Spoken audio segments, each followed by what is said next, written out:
नमस्कार, प्रभात खबर के digital platform पर आपका स्वागत है। हेल्थ इज़ वेल्थ की आज के अंक में हम बात करेंगे किडनी की बीमारी पर। किडनी की बीमारी क्यों बढ़ती जा रही है, वजह क्या है, इन तमाम बिंदुओं पर हम बातचीत करने के लिए स्टूडियो में आज आमंत्रित किए हैं रिम्स के असिस्टेंट प्रोफेसर किडनी विभाग की डॉक्टर प्रज्ञा पंत घोष जी को। मैडम, आपका स्टूडियो में बहुत बहुत स्वागत है। सबसे पहले मैडम ये एक चीज़ जानना चाहेंगे कि इतनी तेज़ी से जो है किडनी की बीमारी क्यों बढ़ती जा रही है, वजह क्या है? इसकी दो वजह हो सकती हैं। एक तो हो सकता है कि पहले डिटेक्ट ना होता हो, ये एक बहुत माने इम्पॉर्टेंट कारण हो सकता है कि पहले भी पेशेंट्स होते होंगे किडनी की बीमारी के, लेकिन क्योंकि उस वक्त हेल्थ साइंस हेल्थ केयर उतनी बड़ी नहीं थी, बहुत सारे पेशेंट्स तो बहुत सारे हमारे माने सिटीजन्स जो थे वो हॉस्पिटल तक शायद पहुंचते ही ना हो, घर में ही डेथ हो जाती हो, तो उसका डिटेक्शन रेट पहले कम रहता होगा। आज हो सकता है उस बीमारी को हम लोग पकड़ पा रहे हैं, इसलिए हमको लग रहा है कि वो ज़्यादा बढ़ गई है। दूसरी चीज़ हो सकती है हमारी जीवन शैली, जो कि बहुत इम्पॉर्टेंट एक कंट्रीब्यूटर है बढ़ती हुई बीमारी के लिए। इसमें मेन है जो हम लोगों का एक आजकल बोला जाता है मॉडर्न एपिडेमिक है, डायबिटीज़ का। डायबिटीज़ हमारे पेशेंट्स में हमारे कंट्री के जितने भी लोग हैं उसमें बढ़ता चला जा रहा है। इनफैक्ट इंडिया को अब diabetic capital of India of the world बोलते हैं। जैसे जैसे शुगर के मरीज बढ़ेंगे वैसे वैसे शुगर की वजह से किडनी के जो बीमारियां होती हैं वो तो नेचुरली बढ़ ही रही हैं, बढ़ेंगे क्या, बढ़ ही रही हैं। हमारे देश में 60% किडनी की जो बीमारियां होती हैं वो शुगर की वजह से होती हैं। मतलब अगर 100 पेशेंट आप देख रहे हैं तो 60% की किडनी शुगर की वजह से ही ख़राब हुई है। तो शुगर की बढ़ती जो रेट्स हैं उसकी वजह से, ब्लड प्रेशर की बढ़ते हुए रेट्स की वजह से, और ये दोनों बीमारियां क्योंकि दोनों ही लाइफस्टाइल डिजीज़ेज़ हैं, तो अल्टीमेटली चीज़ यही आती है कि हम लोगों की जो ख़राब जीवन शैली, ख़राब जो नेचर से हम लोग दूर हो रहे हैं, नेचुरल खाने पीने से दूर हो रहे हैं, एक्सरसाइज कम कर रहे हैं, उसकी वजह से किडनी की बीमारियां बढ़ती चली गई थी। तो आपने जैसे बताया कि किडनी की बीमारी लाइफस्टाइल डिजीज़ की वजह से बढ़ रही हैं और हमारे लाइफस्टाइल जीवन शैली की वजह से बढ़ रही है। किडनी के मरीजों को डायलिसिस की नौबत क्यों आ रही है मैडम? ये देखिए, किडनी की एक बीमारी नहीं होती है, किडनी की कई तरीके की बीमारी होती है। उनमें से एक बीमारी, दो तरीके की बीमारी होती है जिनमें डायलिसिस की ज़रूरत होती है। तो ये तो एक बहुत क्लियर रहना चाहिए कि किडनी की बीमारी मतलब ही डायलिसिस नहीं होता है। बहुत सारी किडनी की बीमारी होती है, उनमें से दो होती हैं, एक एक्यूट रीनल फेलियर, एक chronic renal failure. Acute renal failure में भी डायलिसिस की ज़रूरत पड़ती है, बट अमूमन कुछ सेशन ऑफ डायलिसिस के बाद वो लोग डायलिसिस से या तो निकल जाते हैं या फिर और ख़राब हो जाते हैं, बट ज़्यादातर पेशेंट्स निकल जाते हैं। जो सबसे कॉमन जो हम लोग पब्लिक में देखते हैं वो है क्रोनिक किडनी डिजीज़, और अभी तक साइंस के पास उसका कोई एक जो होता है बेतोड़ या अचूक इलाज नहीं है। तो क्रोनिक किडनी डिजीज़ के पेशेंट्स धीरे धीरे धीरे उनकी बीमारी बढ़ती है। ट्रीटमेंट से हम लोग कर क्या सकते हैं कि इस गति को हम थोड़ा कम कर सकते हैं, लेकिन अल्टीमेटली वो एक प्रोग्रेसिव डिजीज़ ही है, वो धीरे धीरे बढ़ती है, और जब किडनी पूर्णतः खराब हो जाती है तब डायलिसिस की ज़रूरत पड़ती है।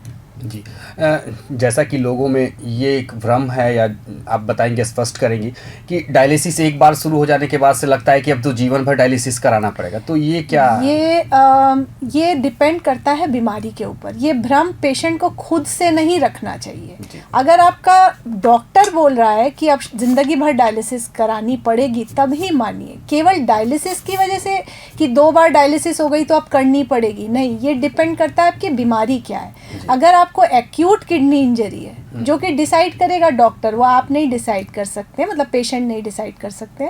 अगर एक्यूट किडनी इंजरी है तो बहुत ज़्यादा चांस है कि 2-3 सेशन डायलिसिस जिससे आपकी जान बच जाए, उसके बाद जब ट्रीटमेंट होगा तो आप डायलिसिस के बाहर निकलेंगे। इनफैक्ट बहुत सारे पेशेंट निकलते हैं, बहुत सारे पेशेंट्स निकलते हैं। लेकिन अगर क्रोनिक किडनी डिजीज़ है, किडनी धीरे धीरे ख़राब हुई है, तो अब आपकी किडनी ख़राब ही हो गई है, वो ठीक तो अब शायद ना ही हो पाए, तो अब आपको ज़िंदा कौन रख सकता है? आपको वो मशीन ज़िंदा रख सकती है।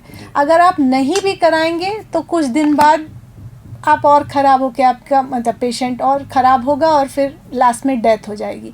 अगर आप कराएंगे तो आप एक अच्छी क्वालिटी ऑफ लाइफ डायलिसिस की मशीन के सहारे बिता सकते हैं। और अगर आप अल्टीमेटली ट्रांसप्लांट कराएं तो फिर तो बहुत अच्छी क्वालिटी। मैडम एक लोगों में बड़ा भ्रम है, कॉमन सा सवाल है, गांव के लोग या अक्सर लोग ये पूछते हैं कि जैसे कि यूरिन में अगर झाग आ गया, यूरिन में अगर के बाद अगर चींटियाँ एक दो दिख गई तो लोगों को ये भय होने लगता है कि अब तो मेरा किडनी लगता है ख़राब हो गया।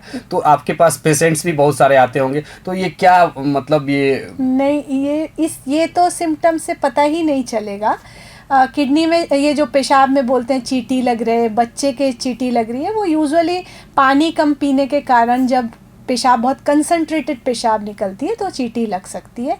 झाग आना भी यूजुअली नॉर्मल ही होता है, लेकिन किसी किसी स्थिति में वो यूरिन में प्रोटीन लीकेज का साइन हो सकता है। तो उसमें कुछ घबराना नहीं है, आप अपना यूरिन टेस्ट कराइए, चीज़ क्लियर हो जाएगी। अगर यूरिन टेस्ट नॉर्मल है तो अगर झाग आ भी रहा है तो उसको इग्नोर करना है, वो नॉर्मल चीज़ हो सकती है। एक तो मैडम ये जानना भी चाहेंगे कि एक तो किडनी जो है डायलिसिस की नौबत पहले कब आती है, दूसरा इसमें एक चीज़ है कि किडनी का ट्रांसप्लांट करने की स्थिति कब पैदा हो जाती है। जब किडनी एक ऐसा अंग है जो बहुत देर तक, अगर इवन 90% भी ख़राब हो जाए तब भी डायलिसिस की नौबत नहीं आती है। वो 10% किडनी काम करने से भी हमारे शरीर मोटा मोटी एक नॉर्मल लेवल पे चलता रहता है दवाइयों के सहारे। लेकिन जब 10% से कम किडनी काम करने लगती है तो कुछ कुछ सिम्टम्स यूजुअली आने लगते हैं, लक्षण आने लगते हैं, जैसे उल्टी आना, भूख न लगना, उल्टी महसूस होना और रक्त का न बनना। जब ये सिम्टम्स आते हैं तब यानी अब डायलिसिस का ज़रूरत है। तो सबसे अच्छा रहेगा कि आप कम से कम दिन डायलिसिस करा के आप जल्दी से जल्दी ट्रांसप्लांट कराएंगे तो वो ट्रांसप्लांट का जो आउटकम है वो बहुत अच्छा होगा। लेकिन सबके केस में ऐसा संभव नहीं होता है, पैसे की कमी के कारण, डोनर के अभाव में, तो साल कुछ बीत जाते हैं, लेकिन उस केस में भी आप ट्रांसप्लांट करा सकते हैं, कोई दिक्कत नहीं है। जी मैडम, एक चीज़ और जानना चाहेंगे कि लोगों को ये लगता है कि किडनी जो है हमारे शरीर के लिए किडनी बहुत महत्वपूर्ण अंग है, तो एक ये भी जानना चाहेंगे लोगों को कि किडनी कितना महत्वपूर्ण है हमारे शरीर के लिए, क्या फंक्शन है, क्या काम करता है किडनी। किडनी हमारे ब्लड का, हमारे शरीर में जितने भी टॉक्सिन्स प्रोड्यूस होते हैं, अब टॉक्सिन्स एक तो हमारे खाने से आ सकते हैं, लेकिन ज़्यादातर टॉक्सिन्स हमारे खाने से नहीं आते हैं।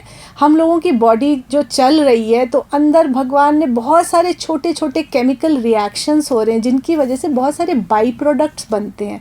वो बाई प्रोडक्ट्स या वेस्ट प्रोडक्ट्स टॉक्सिक होते हैं जिनको आप बाहर निकाल देना होता है। तो वो काम कैसे होगा, वो कुछ तो हमारी सांस के द्वारा निकलता है, कुछ पेट के द्वारा, मल के द्वारा निकलता है, लेकिन मेजॉरिटी ऑफ टॉक्सिक प्रोडक्ट्स हमारी किडनी हमारे खून को छान के ऐसे छानती है कि जो इम्पॉर्टेंट चीज़ें हैं, जो अभी भी हमारे लिए इम्पॉर्टेंट है, वो रह जाती हैं, और जो टॉक्सिक चीज़ें हैं या एक्स्ट्रा पानी है या हमने कुछ एक्स्ट्रा नमक खा लिया है, वो सब बाहर निकल जाता है।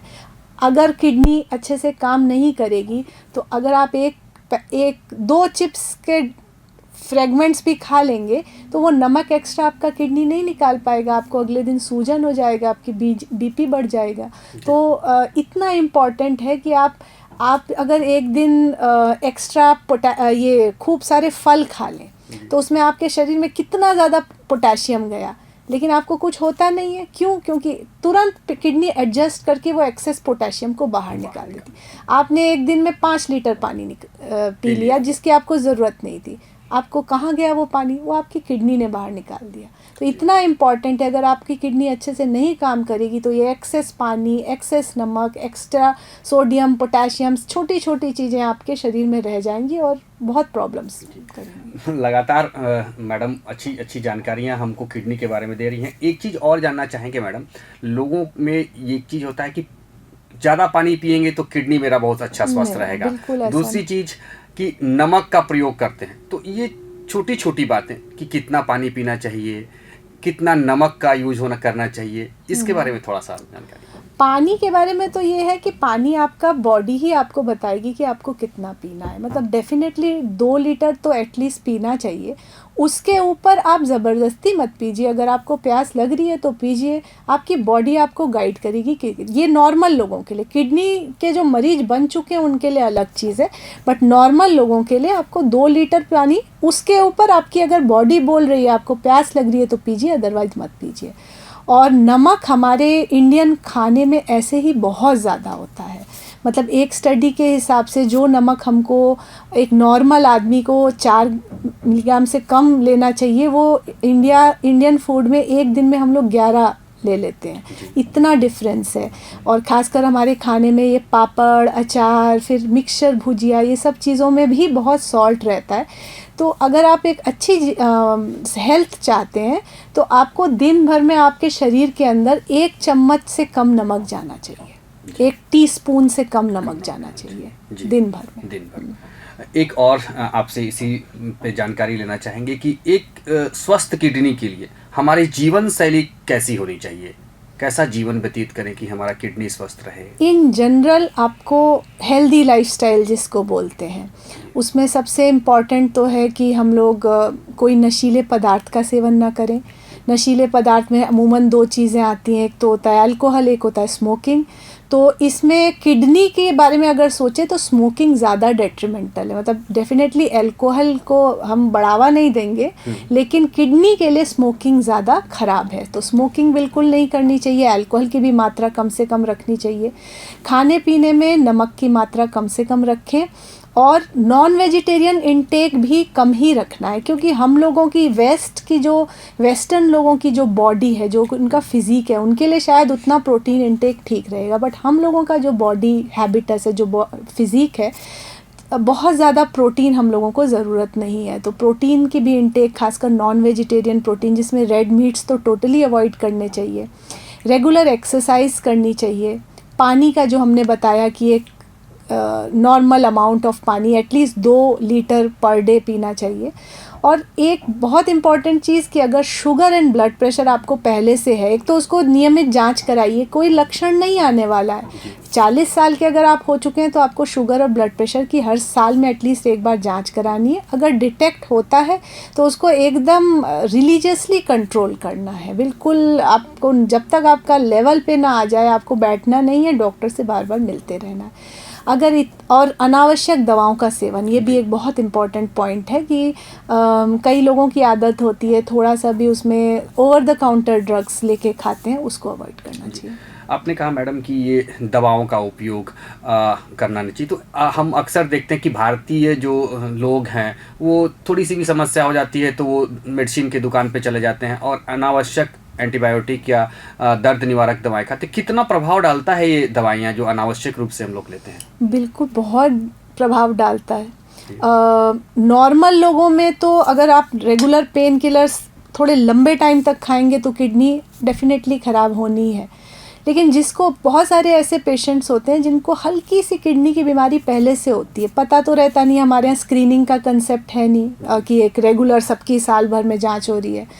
तो उसमें क्या होता है कि वैसे पेशेंट्स में अगर एक भी डोज पेन किलर या गलत एंटीबायोटिक की पड़ जाती है तो वो बीमारी अचानक से बढ़ जाती है। तो ऐसे बहुत सारे पेशेंट्स हम लोग देखते हैं। इसीलिए कभी भी ओवर द काउंटर जो प्रिस्क्रिप्शन है उस पे ओवर द काउंटर ड्रग्स नहीं लेनी चाहिए। मैडम एक चीज़ और जानकारी दर्शकों के लिए जोड़ना चाहेंगे कि किडनी के क्या क्या लक्षण क्या है अगर बनाएं, और प्रमुख स्क्रीनिंग या जांच जो कहें वो क्या क्या है? लक्षण में ये बहुत इम्पॉर्टेंट क्वेश्चन है। लक्षण में देखिए, एक तो पहले जान लेना है कि किडनी की बीमारी ऐसी बीमारी है जिसमें बहुत देर तक और बहुत सारे पेशेंट्स में लक्षण नहीं आते हैं। तो केवल लक्षणों का ना होना ये इंडिकेट नहीं करता है कि आपको बीमारी नहीं है। लक्षण कब आएंगे? जब बहुत 90% जो हमने बताया 80-90% किडनी जब ख़राब हो जाती है तब लक्षण आने शुरू होते हैं। क्या क्या लक्षण हो सकते हैं?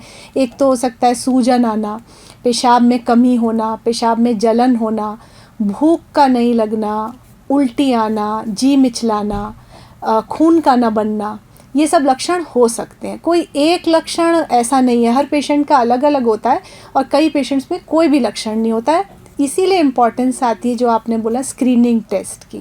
स्क्रीनिंग टेस्ट मतलब ऐसे टेस्ट जिनको करके हम लोग मोटा मोटी जान पाएँ कि कोई बीमारी है कि नहीं। उसमें से जो सबसे इम्पॉर्टेंट है वो है यूरिया, ब्लड में यूरिया की कितनी मात्रा है, क्रिएटिनिन की कितनी मात्रा है, और एक यूरिन रूटीन टेस्ट। यूरिन का जो सिंपल टेस्ट सबसे कॉमन टेस्ट होता है यूरिन रूटीन टेस्ट। ये 3 से एक स्क्रीनिंग आपकी हो जाएगी और उसके बाद अगर कुछ आता है तो आगे सोफिस्टिकेटेड टेस्ट कराए जा सकते हैं। मैडम, जैसा कि हम लोगों ने बात किया शुरू में ही कि किडनी की बीमारी बढ़ती जा रही है, एक सिनेरियो भी पता चला है, जैसे हम लोगों को जितनी जानकारी है कि पूरे देश में लगभग आबादी जितनी है उसकी 10 से 11% लोग किडनी की बीमारी से पीड़ित हैं। तो ये सिनेरियो पूरे देश में क्या है और अपना झारखंड में क्या स्थिति है इसकी? देश में तो जो डेटा है उसके हिसाब से 11% है।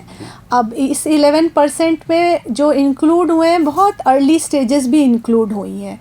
तो ऐसा नहीं है कि 100 में से 10 लोगों को बहुत ज़्यादा किडनी की बीमारी, बहुत अर्ली स्टेजेस जिसमें हल्का सा एबनॉर्मलिटी होता है, उसको भी जब इंक्लूड करेंगे तो देश के 11% लोगों को किडनी की बीमारी है। और झारखंड में हम लोगों के पास कोई ऐसा ऑफिशियल डेटा उपलब्ध नहीं है। इनफैक्ट अभी हम लोग उसके प्रोसेसिंग में कर रहे हैं हम लोग, लेकिन अभी तक कोई ऑफिशियल डेटा हमारे पास उपलब्ध नहीं है। बट डेफिनेटली सेम ही होगा, मरीज तो यहाँ भी कम नहीं है। और ये बढ़े हुए इंसिडेंस का एक ही कारण है, शुगर के मरीज हैं। तो एक चीज़ और हम जानना चाहेंगे और ये बताना भी चाहेंगे अपने दर्शकों को कि आपका एक महत्वपूर्ण संदेश क्या होगा हमारे प्रभात खबर के जो डिजिटल के जो भी श्रोता हैं या दर्शक हैं उनके लिए। इसमें देखिए, मेरा मेन संदेश ये होगा, एक तो जिनको नहीं हुई है बीमारी उनके लिए, और जिनको हो गई है बीमारी उनके लिए।